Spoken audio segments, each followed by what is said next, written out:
सौभाग्यशाली वो है जो चाहे और ना मिले और जलता हुआ सह गया, उसे वो चीज मिलेगी जो त्रिभुवन में किसी को किसी साधना से नहीं मिलती। यम ही न व्यथ्यन्ते ते पुरुषम पुरुषर्षभ शम दुखा सुखाधीरम स्वमृतत्वाय कल्पते। वो अमृत पद का अधिकारी हो गया, वो अमर हो गया, अविनाशी हो गया, वो अविनाशी पद में आरूढ़ हो गया जो इस व्यथा को सह गया। व्यथा को सहने वाला वही होता है जो व्यथा का दृष्टा बनता है, भोगता नहीं। तुम दृष्टा हो, बात समझिए। आपने देखा आपका मन गलत चाह कर रहा है, ये आपने देखा, आप में नहीं है, मन में है। पर कहने को होता है कि मेरे मन में दोष आ गया, लेकिन मेरे मन में नहीं, वो मेरे में आ गया, मैंने स्वीकार कर लिया। यही दुर्दशा है माया के द्वारा की गई। इसी का नाम जड़ चेतन ग्रंथि है। यही चिज्जड़ ग्रंथि है जिसका नाश करते हैं वेदांत के द्वारा, भक्ति के द्वारा, योग के द्वारा, कर्म योग के द्वारा, सत्संग के द्वारा, शास्त्र स्वाध्याय के द्वारा। आपको विविध शास्त्रों का सार 5 मिनट में मिल गया। जो जीवन भर प्रयोग किया गया शास्त्र स्वाध्याय करके संतों की कृपा से, वो 5 मिनट में मिल गया। अगर इसे स्वीकार कर लें तो बहुत जल्दी आप महात्मा बन जाएंगे, चाहे गृहस्थ में हो या विरक्त में। महात्मा का संबोधन स्थिति से है, बाहरी किसी पद पदवी से नहीं। स्थिति होती है, उसे महात्मा कहते हैं। महात्मा शब्द भगवान के आगे भी लगता है, महात्मा श्री कृष्ण, ऐसा कई बार महाभारत में संबोधन हुआ। महापुरुष भगवान को कहते हैं, वंदे महापुरुष ते चरणारविंदम। जो भगवान में तन्मय हो गया वो महात्मा, जो भगवान में भगवत भाव को प्राप्त कर लिया वो महापुरुष, अर्थात भगवान और भगवान के जनों में अभेद स्थिति हो जाती है। अगर ये आज जो चर्चा हो रही इसको आप अपने जीवन में नहीं धारण कर पा रहे तो दुर्भाग्य है, जलोगे, रोगे, परेशान कर देगा तुम्हें मन। इसको बहुत बार सुनना। एक एक शब्द ये अमृत है, ये जीवन का सार हम आपको बता रहे हैं। मन से लड़ने की ये युक्तियां हैं जिससे साधु अपने मन को भगवान में लगाकर शांत करता है। जब हमारा मन भगवान में होने लगता है तो उसमें भाव का प्रादुर्भाव हो जाता है। फिर ये जो अभाव है इसी से कामनाएं प्रकट होती हैं। शब्द को पकड़ना, मन में सुख का अभाव ही भोगों की कामना पैदा करता है। मन में भगवत भाव ही निर्विकारता की स्थिति प्रदान करता है। जब आप इन 4 सूत्रों का प्रयोग करके मन को भाव में ले आएंगे तो यही मन जो आपको रुलाता है यही नचा देगा। पायो जी पायो मैंने राम रतन धन पायो, नाच पड़ोगे कि वस्तु अमोलक दी मेरे सतगुरु, निष्दिन बढ़त सवायो, रात दिन आनंद बढ़ रहा है, सदगुरु ने निहाल कर दिया। किसी को ऐसा लगता हो कि हाथ रखने से ये विकार नष्ट हो जाते हैं, आज तक हमने कहीं शास्त्र में नहीं पाया ऐसा, कई संतों से ऐसा नहीं पाया। सबने उपदेश दे करके, कृपा शक्ति दे करके साधन में लगाया और उसको परिपक्व किया, उपासक को बलवान बनाया। अगर ये आशीर्वाद से होता तो उपदेश ना देकर सबके हाथ माथे पे रख देते, भगवान सबका मंगल करें, सब निर्विकार हो जाएं।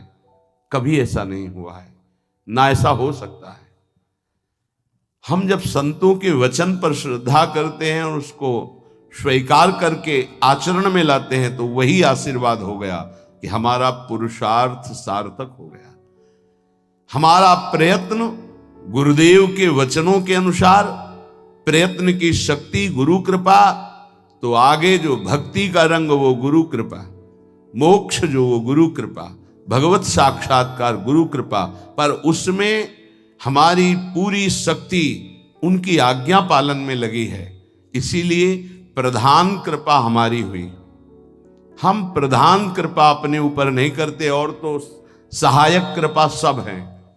भगवान की कृपा मानव देह मिला, सत्संग मिल रहा है। गुरु की कृपा स्वीकार किया, मंत्र दिया, नाम दिया, उपदेश कर रहे हैं। शास्त्र कृपा हमें सुलभ मार्ग, भगवत मार्ग, उससे नाना प्रकार के बचाव पक्ष की बातें, उसमें आसक्त होने की बातें दोनों बताई गई। परमार्थ में कैसे आसक्त हुआ जाता है, परमार्थ में कैसे बचा जाता है, शास्त्र कृपा भी है। अपनी कृपा हम नहीं कर पा रहे। अपनी कृपा, अब हमको इस संसार समुद्र से मुक्त होना है, डूबना नहीं, इसमें पार जाना है। अब मुझे वही करना है जो मेरे गुरुदेव कहते हैं, शास्त्र कहता है। अब इसके विपरीत नहीं, ये अपने ऊपर कृपा हो गई। कोई बिरला समझ पाता है गुरु कृपा को। हमारी सदैव दृष्टि पार्थिव रही है, व्यवहारिक रही है, लौकिकी दृष्टि रही है। इसीलिए हम गुरु की बात में भी लौकिकी, व्यवहार की, स्वार्थपना देखते हैं। नहीं नहीं, ये केवल आपके लिए है। आपको दुलार करना या डांटना, आपको अपना मानना, अधिक प्यार दिखाना, आपके मन को चुराकर प्रभु में लगाना है। उस मन को ऐसे आसक्त किया जाता है, भय दिखाकर, प्रलोभन दिखाकर, दुलार करके, कि आपका मन श्री जी के चरणों में ऐसे समर्पित हो जाए कि आप निहाल हो जाएं, आप सुखी हो जाएं। अंदर की बात यही होती है।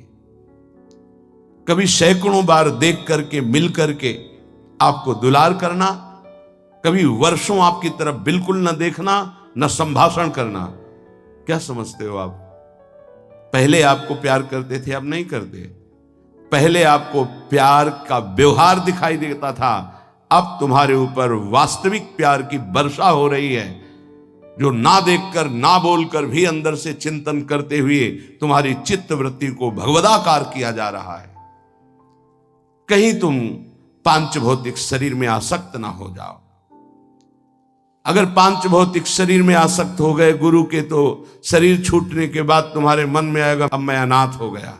नहीं, तुम ऐसे बलवान बनो, ऐसे गुरु आसक्त बनो कि तुम्हारे अविनाशी गुरुदेव का परिचय तुम्हें प्राप्त हो जाए। मेरे गुरुदेव प्रियाजू की नित्य सहचरी हैं, वो कैसे मर सकते हैं?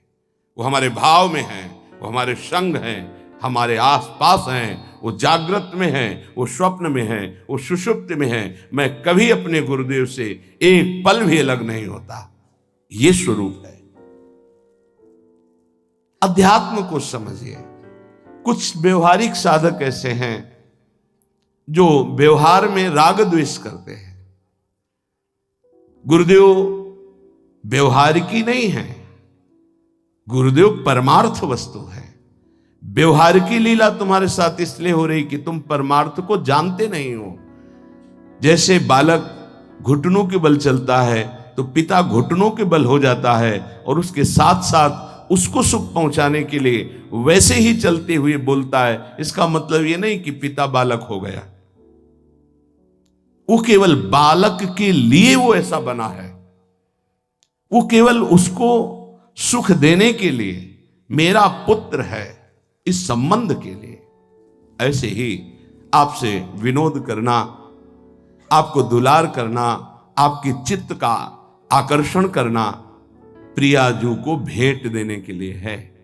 तुम्हारा तन, तुम्हारा मन, तुम्हारा जीवन मेरी लाडली का बन जाए इसलिए है, मेरा बन जाए इसलिए नहीं। मेरा तो मेरा भी तन मेरे को प्रिय नहीं, तुम्हारा तन कैसे प्रिय हो सकता है? मेरा तो मेरा मन प्रिय नहीं, तुम्हारा मन कैसे दुलार करने के योग्य हो सकता है? इस रहस्य को समझोगे तो परमार्थ के दिव्य पथिक बन जाओगे। मन, तन, प्राण और मैं स्वयं प्रियालाल का हूं।